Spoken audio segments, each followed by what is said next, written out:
This is the story of Yeongyok Bao, or human meat barbecue pork bun. There was once a guy in Hong Kong. We'll call him Billy. Billy opened a shop selling buns, specifically Bao or Chinese barbecue pork buns. Now, he always struggled selling his Bao. He kept trying to improve his recipe, making alterations and all this stuff, but he just couldn't make a recipe land, and no one liked his Bao. Days turned to weeks, and weeks turned to months, and eventually he became desperate.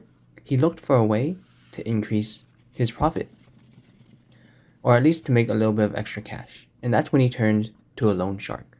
However, instead of borrowing money to improve his business, to increase resources and revenue, what he did instead was he got that money to gamble in hopes of making more money.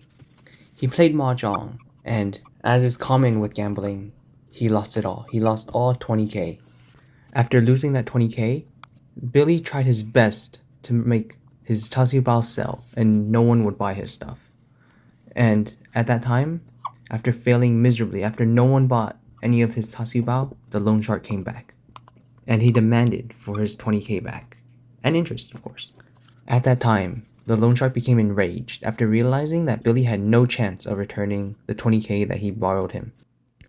The loan shark grabbed the closest sharp object to him in the Bao restaurant and unalived him instantly.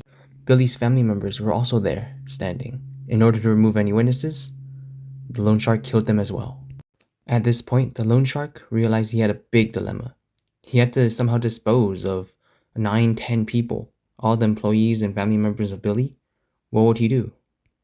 He could put them in a bag and throw them away in like a beach or something, but that'd be too obvious and it would smell, and eventually people would find out.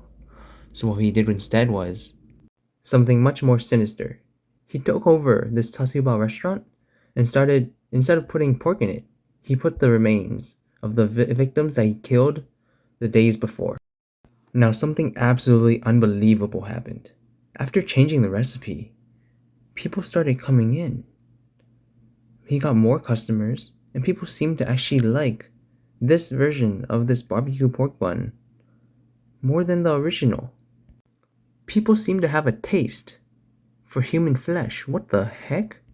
By word of mouth, this restaurant became absolutely famous, and people flocked from all over China and Hong Kong just to try this new and famous Bao. Eventually, this shop was so successful, this guy was able to recoup his losses and then some. After some time, a lot of people reported the victims missing, and then he eventually got caught. I guess in a way you could say justice was served. But what does that say about the human palate? The next time you go get dim sum, and you grab a barbecue pork bun, is that really pork? Stay safe, and happy Halloween!